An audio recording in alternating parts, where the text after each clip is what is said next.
ay nung mga panahong noon, sapagkat sabi ng Apostol Pablo, hallelujah, kung kailan siya ay mahina, doon siya ay nagiging malakas. Hallelujah. Dahil ipinahayag ng Panginoong Hesukristo sa kanya, not only did our Lord Jesus Christ tell him that the Lord's grace is sufficient for him, which means the Lord's grace is sufficient for each and every one of us who believe in Jesus Christ. But the Lord also said, my strength is made perfect in weakness. Hallelujah. I don't know if you will easily believe it, kapatid, when I say that when man's strength falls, kapag pumapalya, hallelujah, ang lakas ng tao, God's strength rises. Kung kailan pumapalya, hallelujah, kung kailan humihina ang lakas ng tao, doon, hallelujah, namamayani ang kalakasan ng ating Panginoong Diyos. Palakpakan po natin ang ating Panginoon. Hallelujah! Thank you, Jesus! At tayo po mga kapatid ay sama-samang muling manalangin. Hallelujah! Panginoong Hesukristo, ang iyong mga salita, hallelujah, ay muli mong ipahayag sa bawat isa sa amin, kasama na ang iyong lingkod, na iyong gagamitin upang maging daluyan ng iyong mga salita patungo sa iyong mga anak. Panginoon, ako ay mahinang nilalang, hallelujah, ngunit ako ay makasusumpong ng kalakasan, hallelujah, na makalangit na kaunawaan na nagmumula sa iyo, kagaya ng bawat isa, Panginoon, na inari mo na makatanggap, makarinig ng iyong mga salita sa araw na ito, sa bahay panambahan na ito, sa lugar ng tunasan. Kaya Panginoon, maluwalhati ka nawa, at ang iyong kalooban, Panginoon, hallelujah, ang siyang mag-prevail, Lord God, hallelujah, sa mga sandaling ito at sa bawat saglit ng aming mga buhay. At ngayon pa lamang ay inaangkin na namin, Panginoon, ang mga pagpapala na iyong inihanda, ang kalakasan, Panginoon, na iyong pagkakaloob sa amin, anuman ang sitwasyon namin sa mga sandaling ito. In Jesus' name we pray. Amen and amen. Hallelujah. Palakpakan po natin ang nag-iisa at buhay na Diyos, ang ating Panginoong Kristo. Hallelujah. Praise the Lord. At maaari na po tayong makaupo, mga kapatid. Hallelujah. Thank you, Jesus. When man's strength falls, God's strength rises. Yan po, mga kapatid, ang pamagat ng mensahe ng ating Panginoon sa araw na ito. But let me make it clear, mga kapatid, hallelujah. When we say that something rises, ibig sabihin, mula sa pagiging mababa, ito ay umaangat. Amen? Pero kailanman ang kalakasan, ang kapangyarihan ng ating Panginoon ay hindi naging mababa. Ang ating Panginoong Diyos, ang ating Panginoong Kristo, ang pinakamakapangyarihan sa lahat. So when I say that God's strength rises, ibig sabihin, ito ay patungkol sa ating buhay. I don't know what your situation is, kapatid, hallelujah. Hindi ko alam kung ikaw ay nakakaranas ngayon ng karamdaman, ikaw ba ngayon ay nakakaranas ng kabigatan, ikaw ba ngayon ay nakakaranas ng panlalamig sa iyong pananampalataya, hallelujah. Ikaw ba, kapatid, hallelujah, ay nakakaranas ng kalungkutan o pagdurusa ng iyong puso, hallelujah, thank you, Jesus. Ngunit mga kapatid, hallelujah, ang kalakasan ng Panginoon, ang pinakamakapangyarihan sa lahat, ay palaging naririyan. Ngunit ang tanong, hinahayaan mo ba na mamayani ang kapangyarihan ng kalakasan ng Diyos sa iyong buhay sa mga sandaling ito? Hallelujah. Sa sanlibutan ito, mga kapatid, hallelujah, ang kalakasan, strength, is considered something admirable. Ang kalakasan, will you agree with me, mga kapatid, hallelujah, mas tinitingnan natin ng mas positibo ang kalakasan kaysa kahinaan. Amen? Mas gusto natin na tayo ay nasa kalagayan na tayo ay malakas kaysa sa kalagayan na tayo ay mahina. Amen? At sa sanlibutan ito, mga kapatid, hallelujah, sinasabi nga, tayo ay nag-aaral para palakasin ang ating mga isip. Tayo, mga kapatid, ay nag-exercise para palakasin ang ating mga katawan at ang ating kalusugan. Amen? tayo, mga kapatid, hallelujah, sa ating buhay spiritual, sinasabi, hallelujah, tayo ay palaging pinapaalalahanan na tayo ay palaging umattend sa mga gawain, palagi tayong magbasa, palagi tayong mag-aral, palagi tayong mag-meditate sa salita ng Diyos upang ang ating mga kaluluwa ay lumakas. Ibig sabihin, mga kapatid, strength is something good. At ang sanlibutan man, mga kapatid, hallelujah, the world teaches us that we should be strong. The world teaches us, mga kapatid, hallelujah, that we should be self-sufficient. Di ba? Sa ibang bansa, kapag ang isang lalaki o babae ay umidad sa edad 18, mga kapatid, siya ay inaasahan na bubukod na siya. Pwede na siyang humiwalay sa kanyang mga magulang at siya, mga kapatid, ay mabuhay independently. Amen?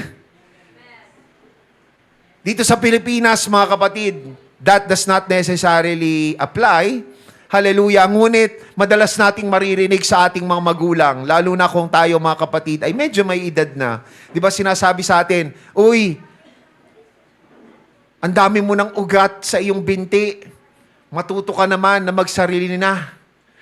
Diba? Ibig sabihin, mga kapatid, hallelujah, isa sa expectations ng sanlibutang ito, ang self-sufficiency. We do not look well, we do not look favorably on people when people tend to be too dependent on others for their own lives. Amen? Kapag halimbawa, yung kapitbahay mo, alam mo na palagi na lamang nakaasa sa ayuda ng gobyerno, hallelujah. Di ba? Ang tingin natin, ano ba naman to? Masyadong palaasa sa ibang tao. Di ba?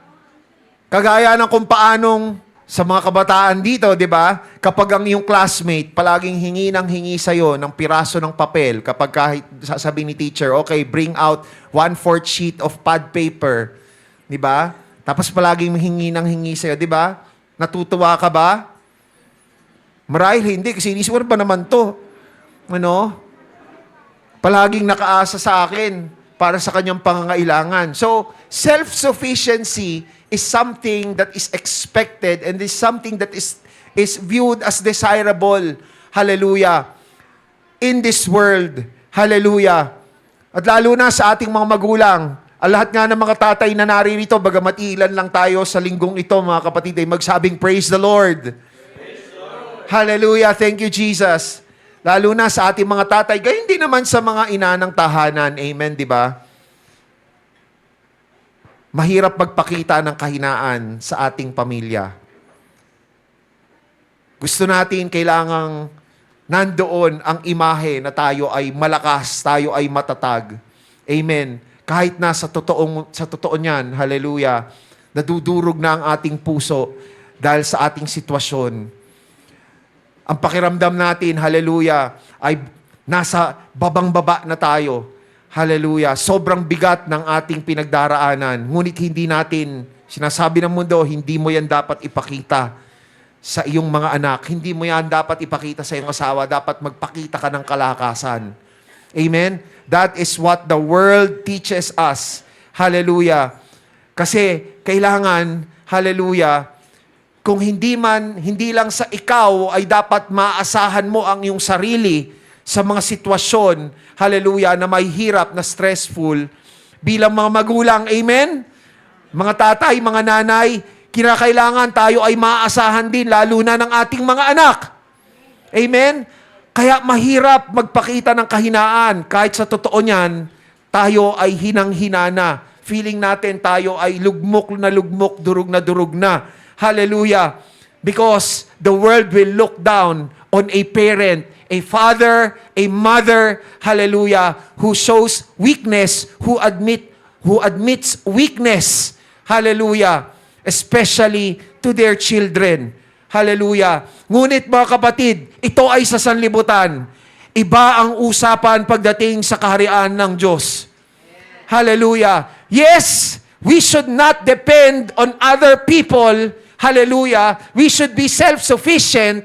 relative to other people. But when it comes to our Lord God, God wants us to depend on Him.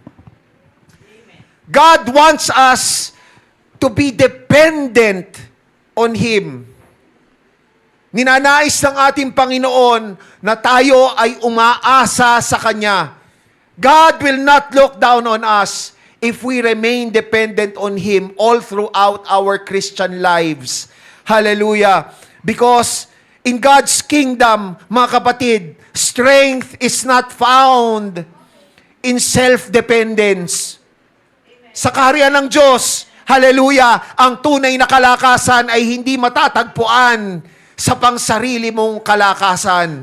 Ito mga kapatid, ang kalakasan ay matatagpuan natin sa pag-asa natin, sa pagiging dependent natin sa ating Panginoong Diyos. Do you believe that, church? Hallelujah.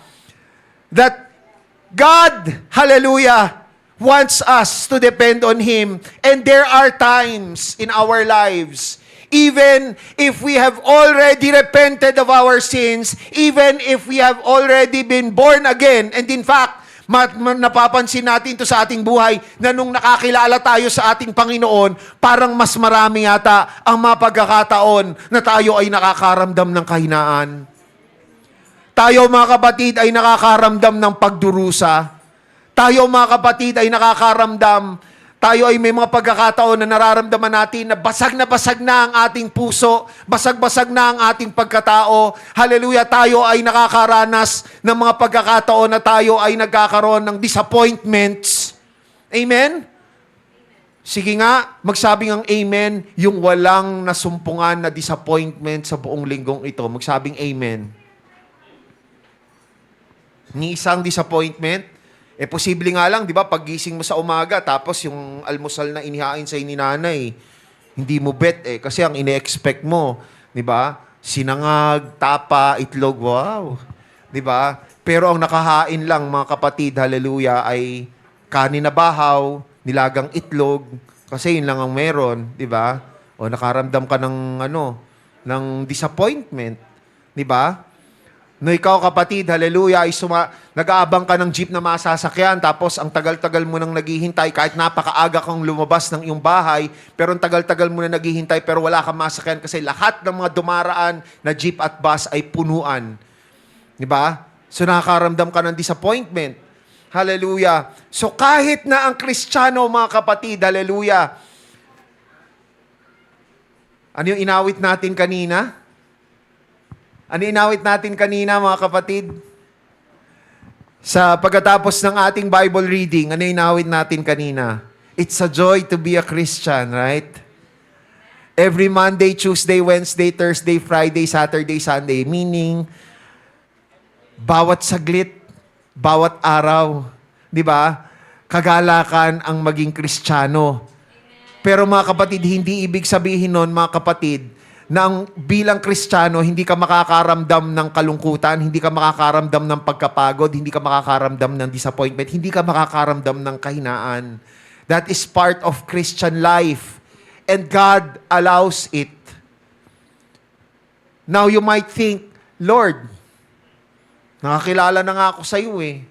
Diba? Tinanggap na kita bilang Diyos at tagapagligtas. Sinisikap ko ang aking best para sumunod sa lahat ng iyong mga utos. Pero bakit ganun, Lord? Bakit hinahayaan mo pa rin na dumating sa aking buhay ang kalungkutan? Bakit hinahayaan mo pa rin, Panginoon, na dumating sa aking buhay ang mga panghihina, physical, emotional, and even spiritual? Amen? Ito, mga kapatid, ay hinahayaan ng ating Panginoon hindi upang sirain tayo, hindi upang tayo ay lalong ilugmok, hallelujah, kundi upang tayo ay turuan na umasa sa Kanya. I don't know what your situation is right now, kapatid.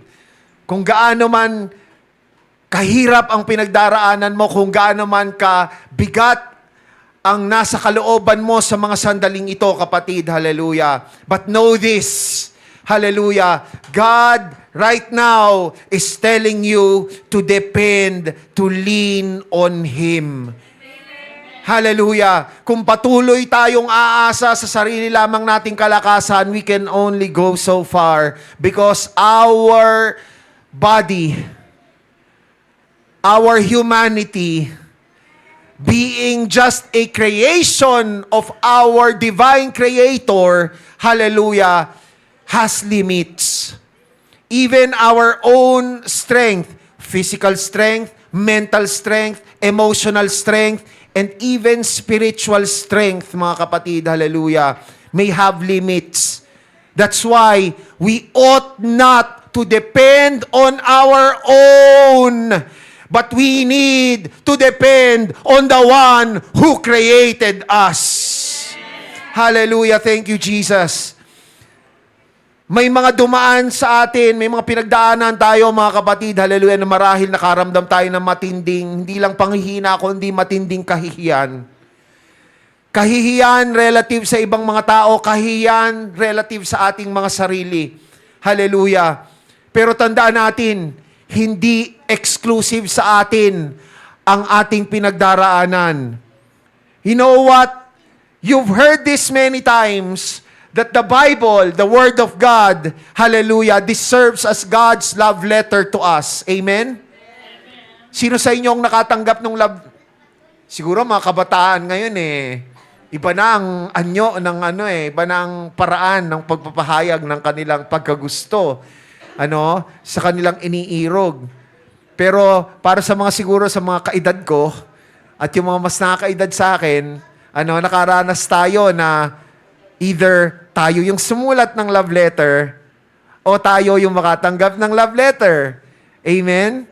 May iba pa nga, gagawin niya, susulat yon stationary pa di ba? Yung may amoy, mabango. Di ba? Tapos may mga nakadrawing-drawing ng mga bulaklak. Tapos kahit na ang pangit-pangit ng sulat mo sa totoong buhay, pipilitin mo, nagpagandahin ang iyong handwriting para lamang, mga kapatid, maging maayos sa paningin na makakatanggap nito.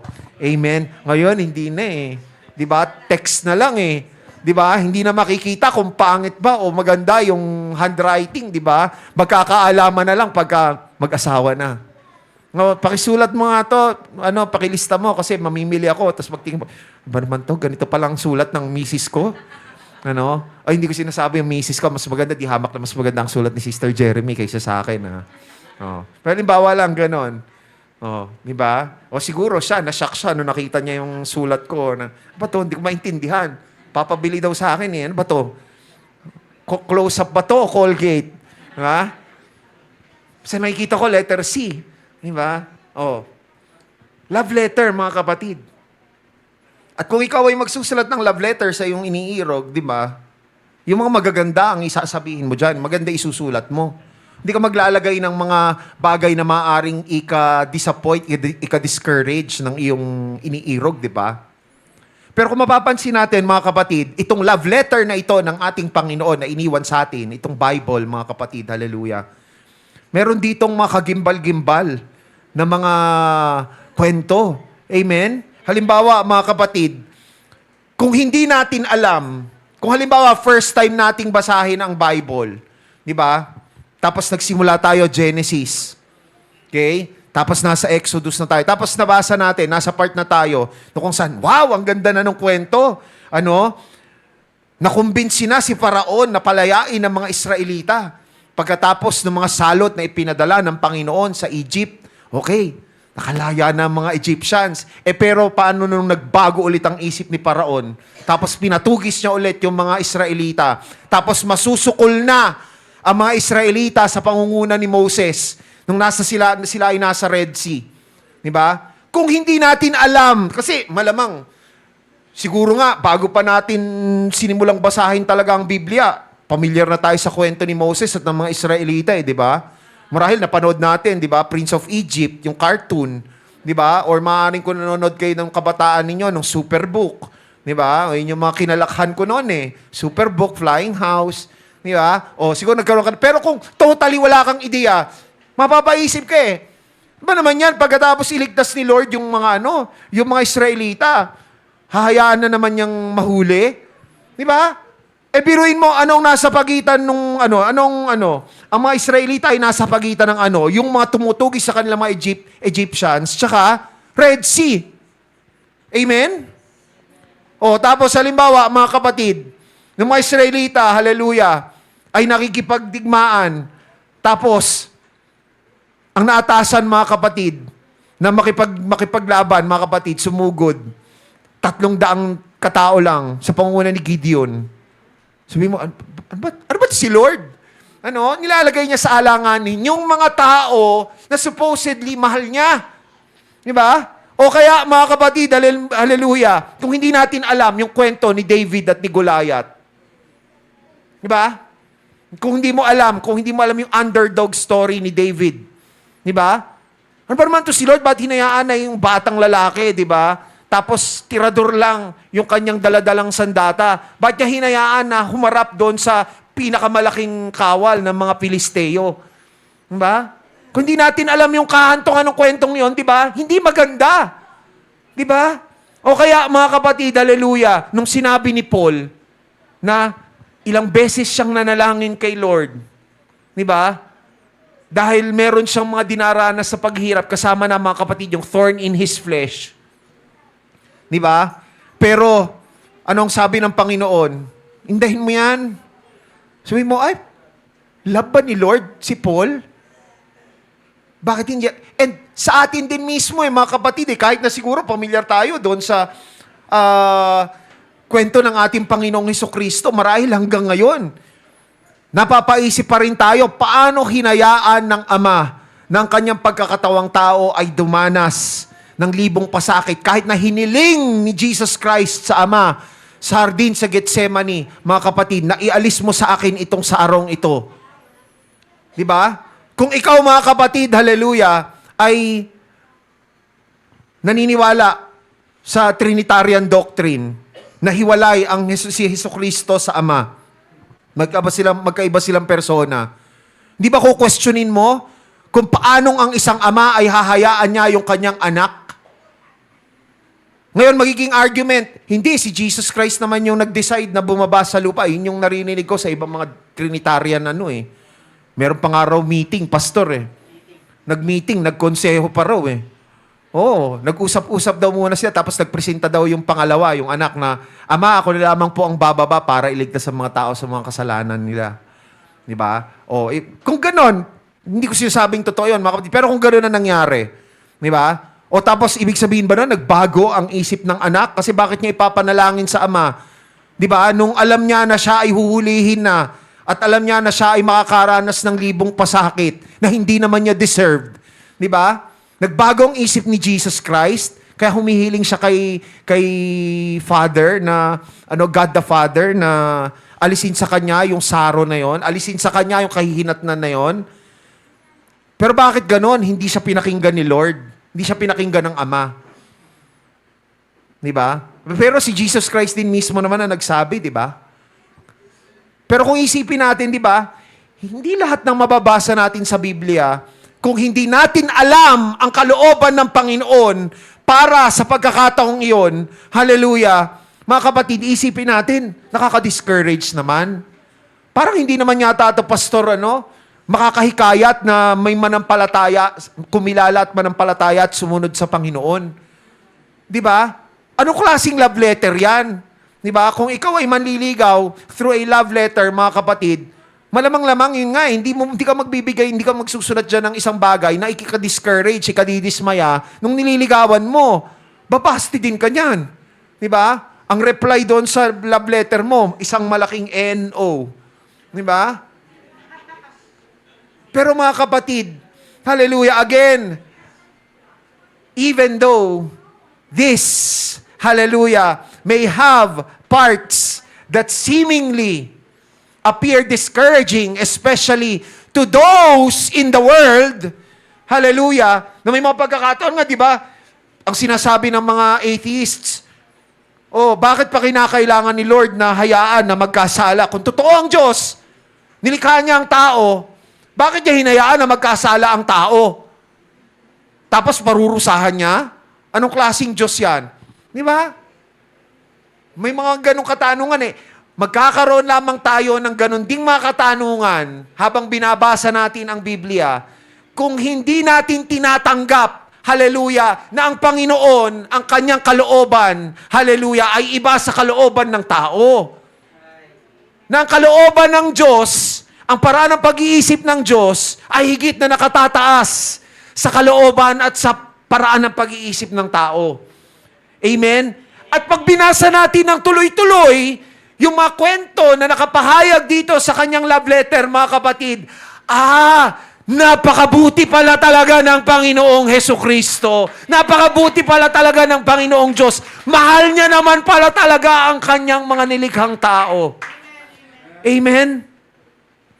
Example, mga kapatid, si Samson. Binasa natin kanina sa Bible reading, hallelujah, yung Judges chapter 16 verses 23 and 30. The story of Samson, hallelujah, sa Judges chapters 14 up to 16, mga kapatid, ito ay madalas na ikinukwento kahit sa mga hindi mananampalataya. In fact, mga kapatid, hindi ba, kung mayroong isang tao na example ng kalakasang pisikal, hallelujah, na masusumpungan natin sa Biblia, isa sa mga unang-unang papasok sa isip ay si Samson.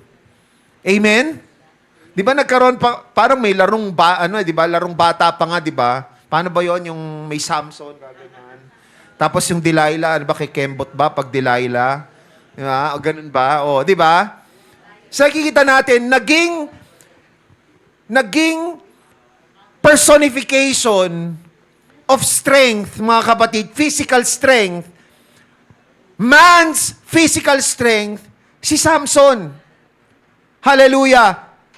But if we are familiar with the story of Samson in the Bible, hallelujah, there came a point in Samson's life when his strength failed. And in fact, kaya nga, mas naging matingkad ang kwento ni Samson eh.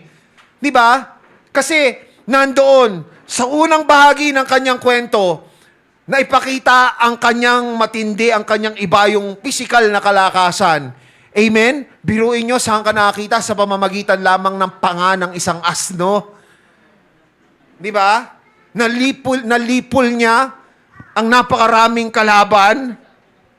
Hindi siya gumamit ng Armalite, hindi siya gumamit ng shotgun, hindi nga siya gumamit ng palakol, hindi siya gumamit ng itak. Anong ginamit niya? Panga ng asno. Imagine that. Tapos meron din bahagi ng kwento ni Samson, di ba pinunit niya yung katawan ng leon? Imagine mo kung gaano kalakas na tao yan para punitin ang katawan ng leon. Di ba? Pero mga kapatid, nandoon, Samson was at a high point in his life. Hallelujah. Samson was at his strongest. But then we know what happened afterwards. Everything went downhill for Samson, especially nung kanyang nakilala si Delilah. Nagkaroon pa nga ng awit no? Di ba? Oh, my Delilah, why Delilah daw? Oh, di ba? So, Delilah has become synonymous with Samson. Whereas Samson, okay, is a representation of great human strength, Delilah became the representation of man's weakness.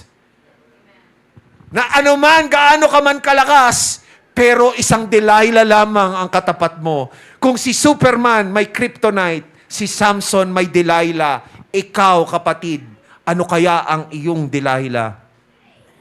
Ano kaya ang iyong kryptonite? Nasumpungan mo na ba ang iyong kryptonite? Nasumpungan mo na ba ang iyong Delilah? Kaya ikaw ay nakakadama ngayon ng matinding kahinaan, lalo na kahinaang espiritual. Kung sa palagay mo, ikaw ay nakakaramdam ng panlalamig ngayon sa iyong pakikipag-ugnayan sa ating Panginoon. Hallelujah. Take note mga kapatid, hallelujah. Kung tutuusin, yung mga kaaway ni Samson na ang kanyang totoong naging problema. His greatest problem was his internal weakness.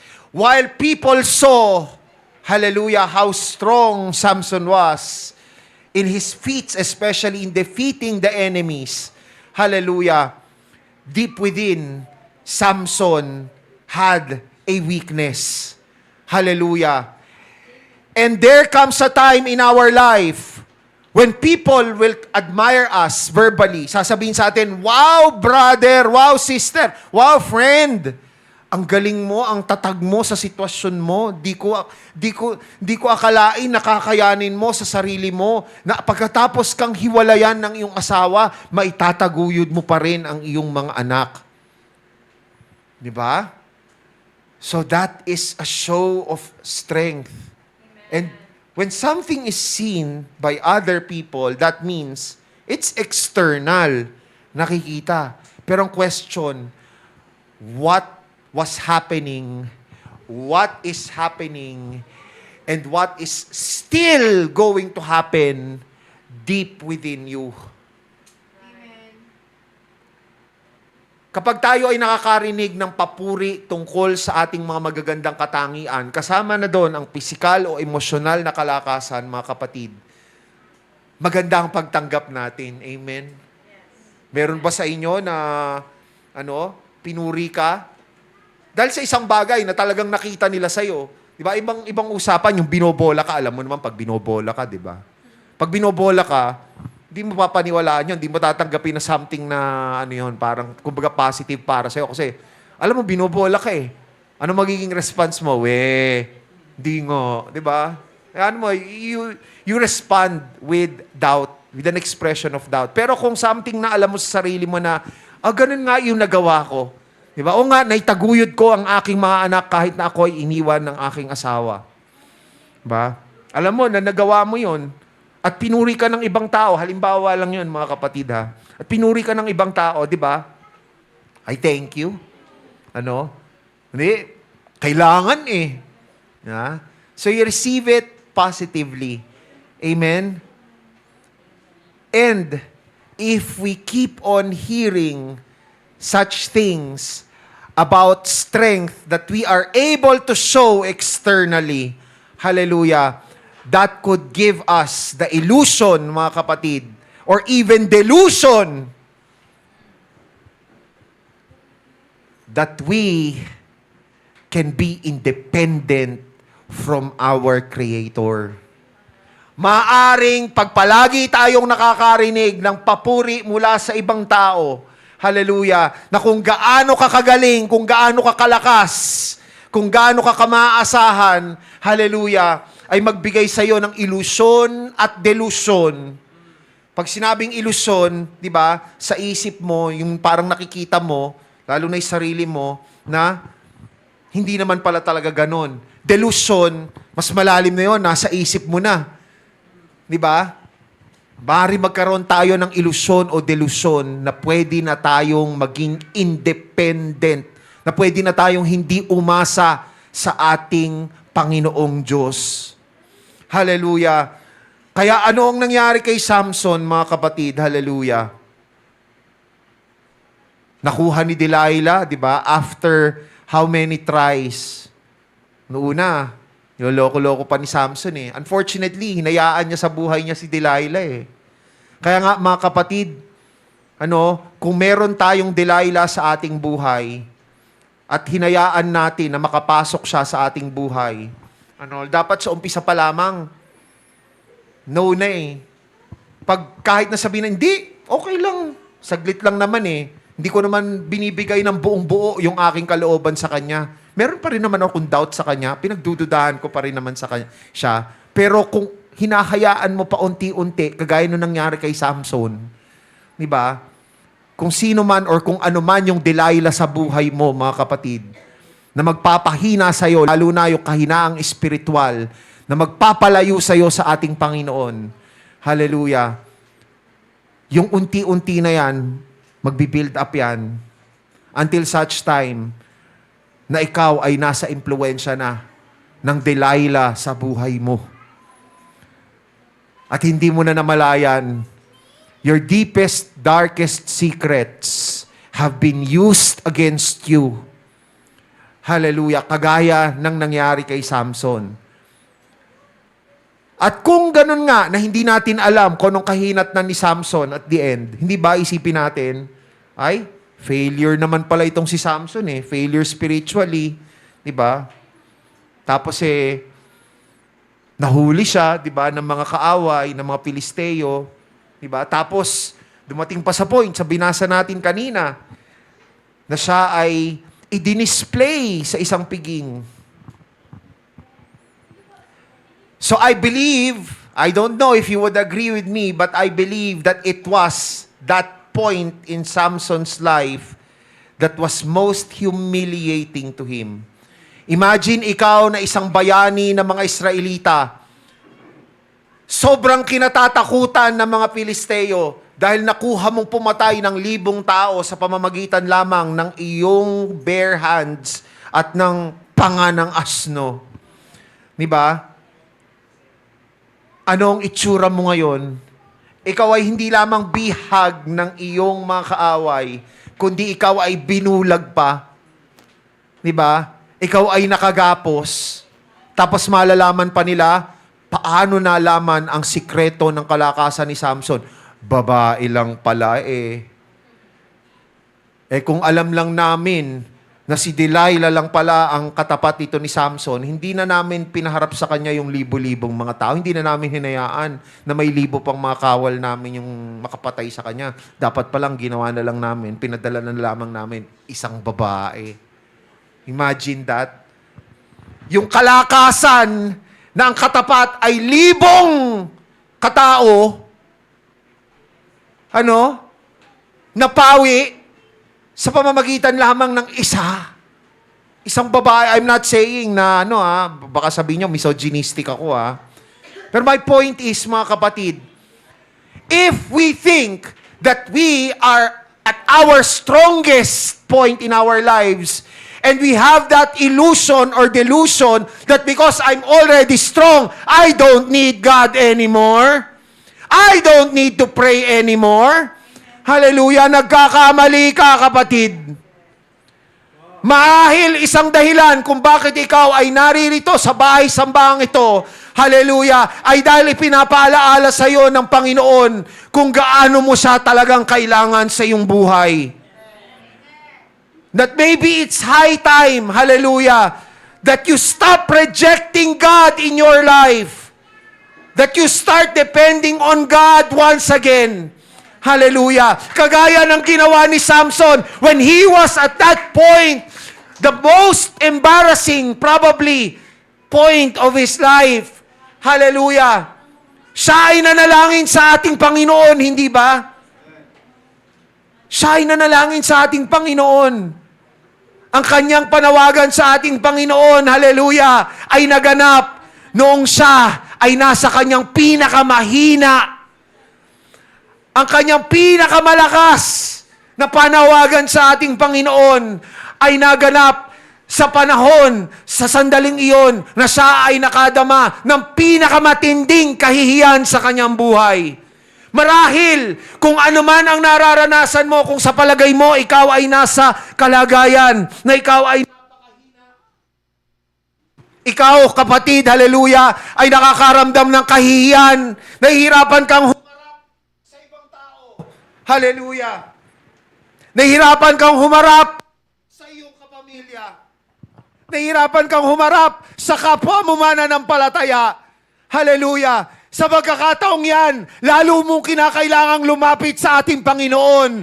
Marahil, ang pagkakataong ito, hallelujah, ay pagkakataon upang maibigay mo ang pinakamalakas na panawagan mo sa ating Panginoon. Hallelujah. Mga kapatid, at alam natin na nang nanalangin si Samson, ibinalik ng ating Panginoon ang kalakasan sa kanya. In fact, mga kapatid, sa nabasa natin, mga kapatid, sa verse 30 ng Judges chapter 16, mas marami pa. Bagamat si Samson, in his final act, of physical and spiritual strength, He died together with the enemies, right? Pero mga kapatid, mababasa natin sa verse 30 na yung dami ng mga nalipol ni Samson sa kanyang kamatayan ay higit pa sa bilang ng mga nalipol niya nung siya ay buhay pa. Ano kaya pinagkaibahan noon, mga kapatid? Nung siya, mga kapatid, ay buhay pa at nakalipol siya ng libo-libong mga kaaway, hallelujah, doon sa pagkakataon, mga kapatid, na kung tutusin siya nga ay nasa pinakamahina niyang kalagayan, mga kapatid, ngunit pinagkalooban siyang muli ng ating Panginoon ng kalakasan. Mga kapatid, kung mababasa natin yung Judges chapter 14, up to 15. Hallelujah. And before, mga kapatid, hallelujah, nung si Samson ay nanalangin sa ating Panginoon, hallelujah, ang isipin natin, ang magiging impression natin, si Samson, naging independent siya mula sa ating Panginoon when it comes to exhibiting his strength against the enemy. But then, when he was in that point, the lowest point of his life, bound, hallelujah, by the enemy, bound by the captors, that was when he prayed to the Lord, hallelujah. That was when, very clearly, mababasa natin sa Judges 14 to 16, na si Samson ay naging dependent sa ating Panginoon. That, I believe, is what made the difference and what made, hallelujah, the death of much more enemies a result of Samson's death compared to the result of Samson's acts of strength when he was still living. Mga kapatid, ang kalakasan, hindi lamang ito nakakapagbigay sa atin ng ilusyon at delusyon na maaari na tayong maging independent sa ating Panginoon. Ilusyon o delusyon na tayo, mga kapatid, ay pwede nang hindi umasa sa ating Panginoon. Ito din, mga kapatid, ay nakakapagdulot ng pride. Do you believe that, church? When we hear praises from other people because of how strong we supposedly are, how good we supposedly are, how excellent we supposedly are, hallelujah, if we are not dependent on the Lord, if we are far away from our Lord because of our own choosing, mga kapatid, that puffs up our ego. Nakakapagpalobo yan ng ating ego. Feeling mo, ikaw na. Diba? Hindi ikaw na. Diba? Kasi palaging magaganda yung mga naririnig mo. Papuri mula sa ibang tao. Diba? At patuloy mo namang pinapakita ang yung magagandang katangian ng yung kalakasan. Diba? Para patuloy mo ring marinig ang mga papuri ng ibang tao. Amen? At lalo pang madaragdagan ang iyong ego. Your pride as a person, hallelujah, grows stronger together with the praises that you receive because of your supposed strength. Hallelujah. Kaya nga, di ba, ayaw ng Panginoon ng pampaalsa. Yung lebadura, mga kapatid, hallelujah, ito ay isang simbolo ng pride. Ayaw ng Diyos na tayo ay pupunta sa Kanya, tutungo sa Kanya, na mayroon tayong pride. Kinakailangan tayo ay nagpapakumbaba, nalalapit sa ating Panginoon. Kasi mga kapatid, hallelujah, yun nga kung nariyan ang pride sa atin, that hinders us from coming to our Lord God because we feel that we are already good enough that we no longer need Him. We no longer need to pray to Him. We no longer need to ask Him for forgiveness because we think that everything that we do is good. Amen? Hallelujah. So mayroong pride na nabubuo dahil sa kalakasan natin bilang tao.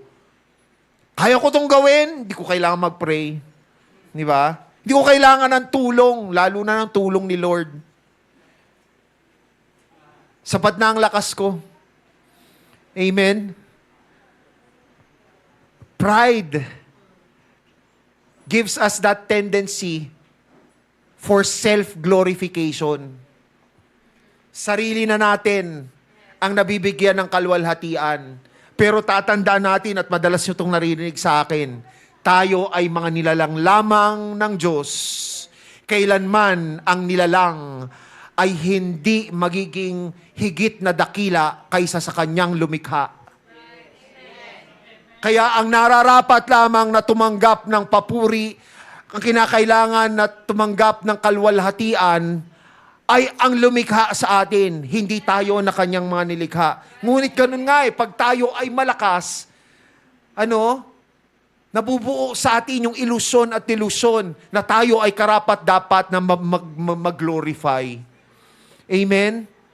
Pero tandaan natin, ang mababasa natin sa Biblia, sa Proverbs chapter 16, verse 18, pride goeth before destruction, and a haughty spirit before a fall. Pride inevitably leads to downfall. Amen?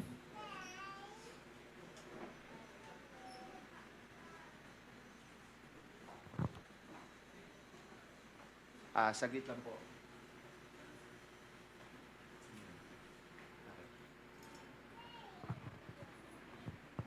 Hallelujah, thank you, Jesus. Kagaya ng nakita natin kay Samson. Hallelujah. Mga kapatid, pero alam natin na ang mapagpakumbaba, hallelujah, ito mga kapatid, hallelujah, ay kinalulugdan ng ating Panginoon. In James chapter 4, verse 6, we can read that God resists the proud. God resists the proud, but He gives grace unto the humble. Hallelujah.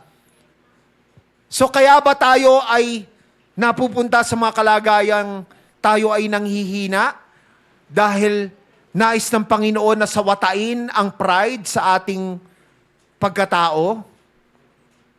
Well, yes. Pero mga kapatid, tandaan natin, ang kahinaan, nakakapagbuo din niya ng pride. Would you agree with me? Sabi mo, ano naman may pagmamalaki mo sa kahinaan? Ba?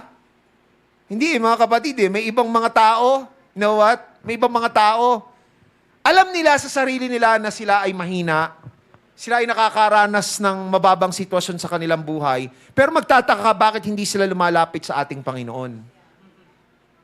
Dapat nga, mas lalo tayong lumapit sa ating Panginoon pag nakakaramdam tayo ng kahinaan, di ba? Dapat nga, mas lalo tayong lumapit sa Panginoon kapag tayo, mga kapatid, ay nasa mababang bahagi ng ating buhay. Kasi saan ba manggagaling ang kalakasan? Saan ba manggagaling yung pag-angat na kinakailangan natin? Hindi naman manggagaling sa sarili natin, mahina na nga tayo Di ba? Manggagaling yan mula sa ating Panginoon. Pero bakit nga may mga ganong mga tao? Imbis na lalong lumapit sa ating Panginoon, lalo nilang inilalayo ang kanilang mga sarili sa ating Panginoon. That suggests, mga kapatid, that even weakness can lead to pride. Some people have the tendency to be consumed by self-pity.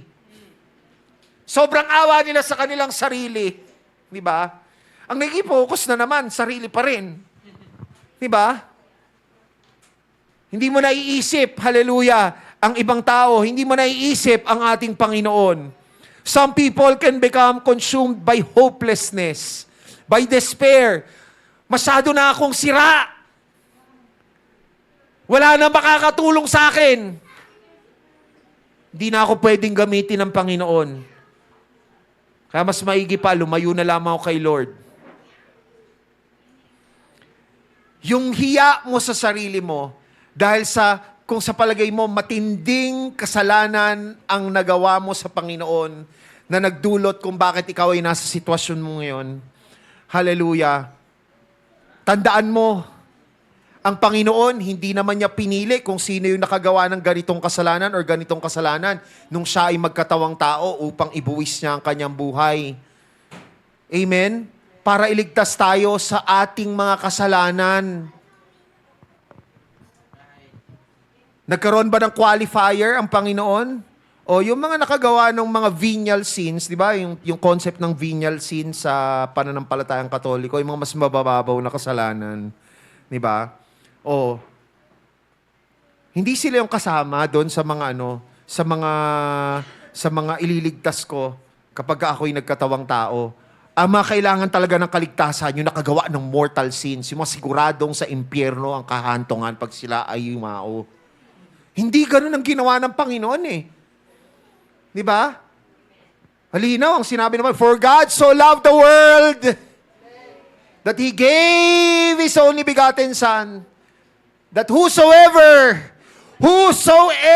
walang qualifier eh, ang qualifier lang doon, kung sino yung manampalataya at sumunod sa ating Panginoon. Kaya kung iniisip mo sa iyong sarili, nasa mababa kang kalagayan ng iyong buhay, pisikal, emosyonal, at lalong higit spiritual, at iniisip mo nakakahiyang humarap sa ating Panginoon, yan ay indikasyon ng pride. Magpakumbaba ka sa ating Panginoon, huwag mong isipin, ano pa ba ibababa ng kalooban ko? Lugmok na nga ako. Hindi eh. Kung nakukuha mo, natanggihan ang panawagan sa ng ating Panginoon na lumapit ka sa Kanya dahil kailangan mo siya, yan ay indikasyon ng pagmamalaki mo sa iyong sarili. At wala tayong may pagmamalaki sa ating Panginoon. Bagkus mga kapatid, mahal na mahal ka ng Panginoon. Ang biyaya at ang habag ng ating Panginoon ay nananatili pa rin sa iyo. Di ba na lang kung ginawa mo yung unpardonable sin? Hallelujah!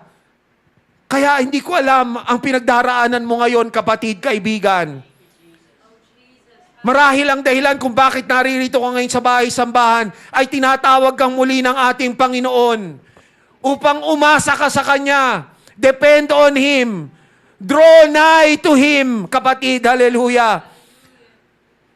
Take note, mga kapatid, humility leads us to our Lord God. Kaya ang tanong sa'yo, ngayon, sa mga sandaling ito, kung ikaw ay nakakaramdam ng kahinaan, sino ang inaasahan mo na magpapanumbalik ng iyong kalakasan? Ang iyong sarili? Ang ibang tao? Mga showbiz personalities? Mga politiko? Government officials? Hallelujah! Ikaw ngayon ay tinatawag ng ating Panginoong Hesukristo. Come to Him, come nigh, come near to Him, and depend on Him. Because you know what? Hallelujah! At ito yung punto nung sinasabi ko kanina. When we say that God's strength, the Lord's strength rises when man's strength falls, in the first place, God was never weak. God will always be omnipotent.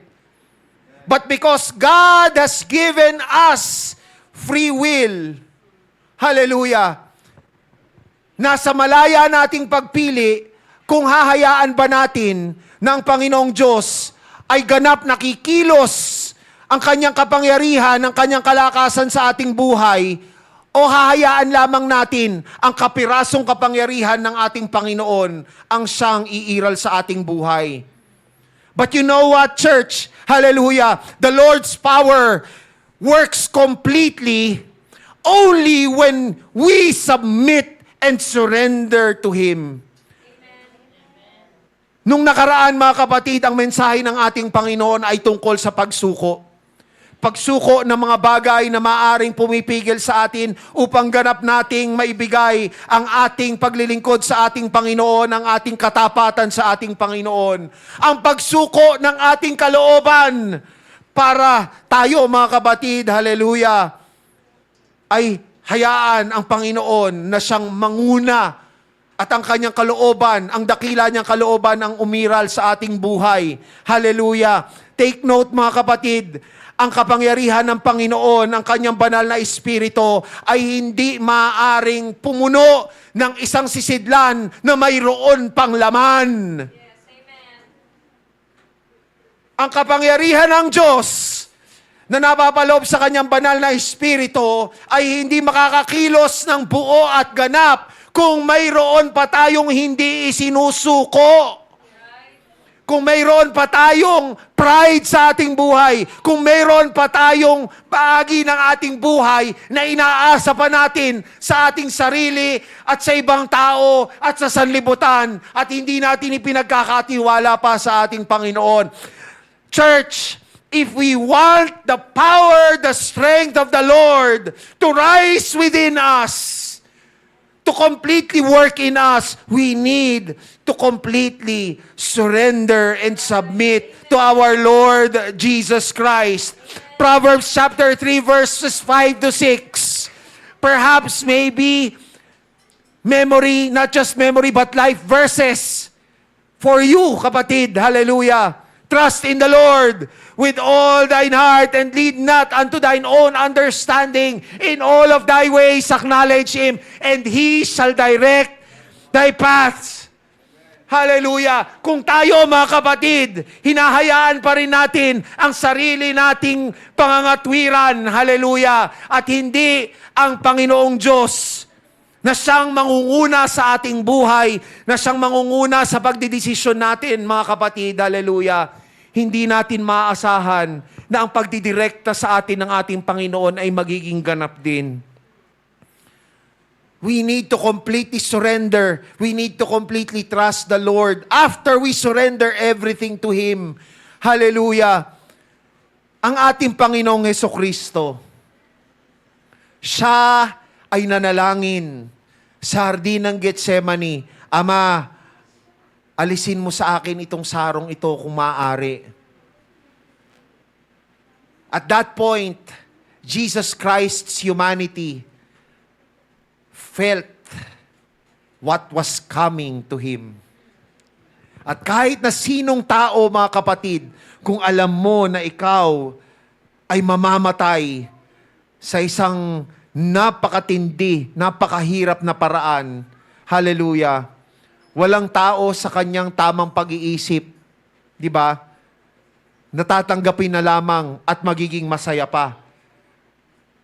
Ngunit, alam natin ang ating Panginoong Hesukristo. Anong sabi niya?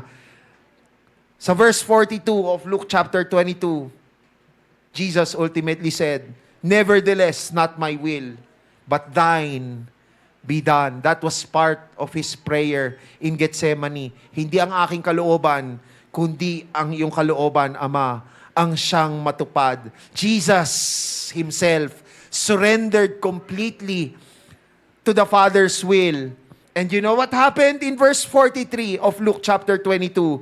There appeared an angel unto Him from heaven, strengthening Him. Nakasumpong ng kalakasang pisikal, emosyonal, at espiritual ang ating Panginoong Hesukristo na pinadala ng Ama sa pamamagitan ng anghel.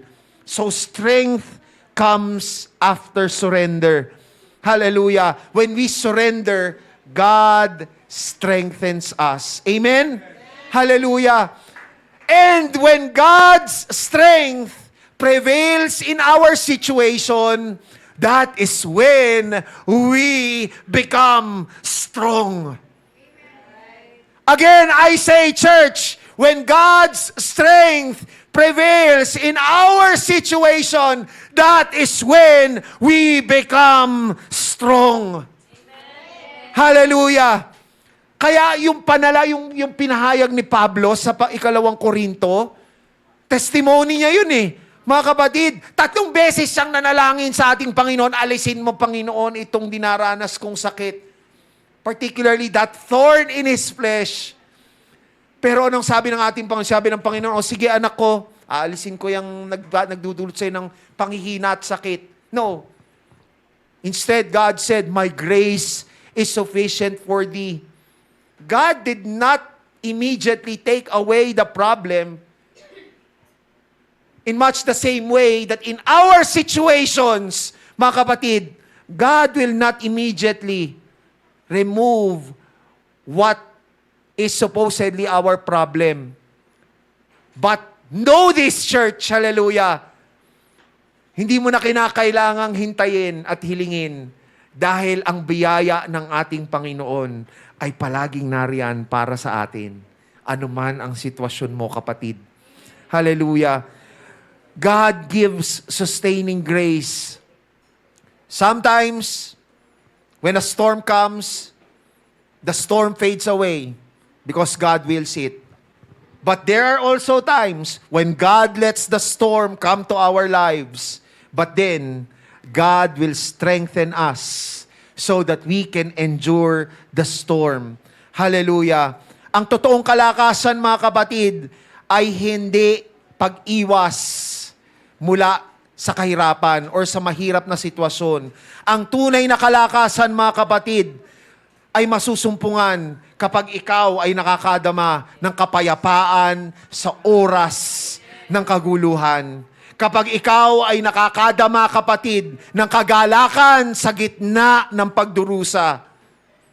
Kung ikaw, mga kapatid, ay nawala na ng mahal sa buhay, ngunit nakukuha mo pa rin na ikaw ay makahanap ng kagalakan mula sa ating Panginoon, yan ay kalakasan na nagmumula sa ating Panginoon. Hallelujah. Kung ikaw ay mayroon pa ring pananampalatayang matatag sa ating Panginoon sa kabila ng hindi kasiguraduhan sa kung ano ang mangyayari sa kinabukasan, yan, kapatid, ay kalakasan. Hallelujah.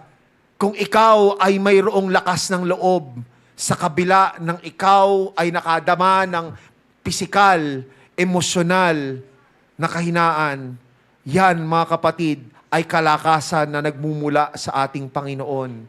Hallelujah. Psalm chapter 73 verse 26. Ang sabi, "My flesh and my heart faileth." Yes. Our flesh, our heart can fail, but God is the strength of my heart. Maaring makadama ka na nang hihina ka, pisikal, emosyonal, spiritual, kapatid. Ngunit kapag kasama mo ang ating Panginoon, ikaw ay hindi magagapi, bagkus ikaw ay magtatagumpay. Amen. Hallelujah. At kapag ang kanyang kalakasan ay nangibabaw, ang kahinaan na nadarama mo ngayon, kapatid, ay nagiging platform niya para siya ay malwalhati, hindi lamang sa iyong buhay, kundi sa bawat kaluluwa na makakasaksi sa iyong buhay. Know this, church, hallelujah. It is God who we need. God, our Lord Jesus Christ, is who you need right now. If you think you are at your lowest point in your life, church, if you think that you are in your most embarrassing, most shameful situation in your life right now, if you feel like you are in your most physically weak state right now, hallelujah, Jesus is who you need right now. Hallelujah. Kapatid, hallelujah. Ang sabi nga ni Apostol Pablo, and I believe the Lord is saying this, the Lord is telling this to us through Apostle Paul when he wrote to the Philippians in chapter 4 verse 13, that I can do all things. Despite the situation, persecutions, physical weakness and illnesses, emotional weakness, hallelujah, sufferings, sorrows, hallelujah, spiritual weakness most especially, it will be Christ who shall strengthen us. Amen, hallelujah. Can we all stand up, mga kapatid, hallelujah. Can we all call to our Lord right now? Hallelujah. Nakakaramdam ka ngayon marahil ng panghihina. Oh God, hallelujah. Hindi ko alam ng kapwa mo mananampalataya. Marahil hindi alam ng iyong pamilya ang mga pinagdaraanan mo, ang pakikibaka mo sa sarili mo, ang pakikibaka mo, hallelujah, sa iyong kalooban. Marahil hindi nila yan alam. Hindi namin yan alam. At ikaw ay nakakaramdam na ng kapaguran. Nakakaramdam ka ng panghihina, kapatid. Hallelujah. Ngunit, sinasabi sa atin ngayon ng ating Panginoon, that weakness shall not be the end of you. That